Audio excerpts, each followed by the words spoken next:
Hello everyone, and welcome to Downhaven Entertainment. Today we will be reviewing Warm Bodies.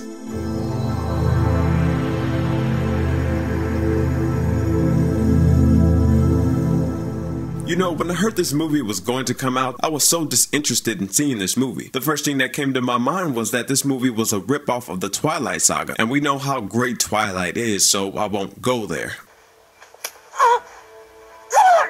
Yes. But some light started to shine on this movie when I found out it was a comedy, saw the trailer, and got the feel of how the movie was going to be. And I was happy going into the theater, expecting a good film with laughs. But anyway, let's get into the movie. The movie stars Nicholas Hoult as R, who did a really good job with his character. The guy looked, walked, and talked like a zombie would. I should know, I've killed plenty. Teresa Palmer as Julie Grigio, John Malkovich as General Grigio, Justin Bradley as, Todd Fennell as on patrol. Okay, promising roles here. Now let's talk about what worked for the movie. The concept. Even though we have movies where the monster falls in love, this movie did things that made it feel new. For example, I love the idea of our main character having inner monologue, thinking about things as a normal human, but not being able to control his body. It was interesting and caught my attention right away, and made for some really funny moments. Nicholas Hoult as the main zombie. This guy did a really good job of being a zombie. The look on his face, the way he walked, ran, it was pretty creepy and had me sold that he was a zombie, unlike other movies. The idea of the zombies. I was intrigued on how they came up with the idea that zombie progress into deterioration. I like how the zombies lose their bodily function, then eventually their mind. Over time they become CGI.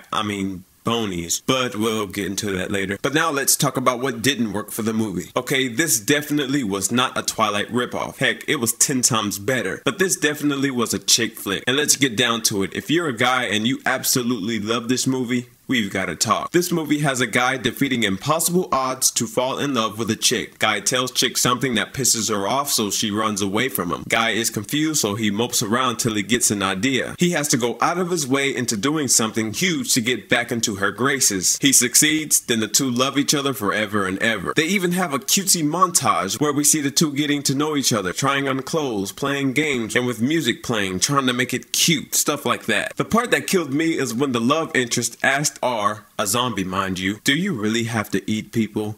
I just wanted R to just say, yes, I'm a zombie, and just eat her. That would make for great comedy. It's just such a girly question for a girly movie. Now don't get me wrong, I'm not dogging on chicks in their movies. We all know men have their crappy movies also, but I know most chicks would roll their eyes at this movie, and most dudes would roll their eyes at this movie. And surprise, I'm built to be a male, therefore I didn't want to see a chick flick. How they handled their idea of the zombies. The movie started with our main character talking about what it's like to be a zombie. You have no aim at where you're going, you eat the living, and you can't even hardly speak. You have to struggle just to say one word if you ever do speak. Then all of a sudden he has a hideout, or a safe haven if you will, where he can listen to music and relax, then suddenly communicate just fine 15 minutes into the movie. The main character at least had a small explanation. Even though I didn't buy it, I gave it a pass. But then the other zombies have no problem communicating, therefore it took me out of the movie. You see, I liked how they set it up, but they just threw all of that out of the window and made a different kind of a movie. Though this movie didn't take itself too seriously, it was a little lazy and convenient. What else didn't work is that it didn't know what it wanted to be. This movie is labeled as a comedy, but this movie is actually a dramedy, with it being mostly a drama. And I was very disappointed about the fact. I walked into this movie in a good mood and came out indifferent. And lastly, the CGI. The Bonies for some reason was CGI'd instead of using real people, and it's very noticeable and unnecessary. These days, the audience is very used to CGI and usually makes the movie you're watching feel fake and out of place. I wish Hollywood would understand that there is a place for CGI and there is a place for practical effects. Practical effects are better, and practical effects with some CGI works wonders and can help the audience feel more immersed in the world they're trying to set up. You see this in Amazing Spider-Man and in Terminator Salvation, and especially in Inception. These are perfect examples. Overall, this movie could have been better. It had its funny moments, but it's clearly not a comedy as it's labeled. I say, if you're a chick and you love sappy stuff and you love saying, oh, he's so cute, I can just...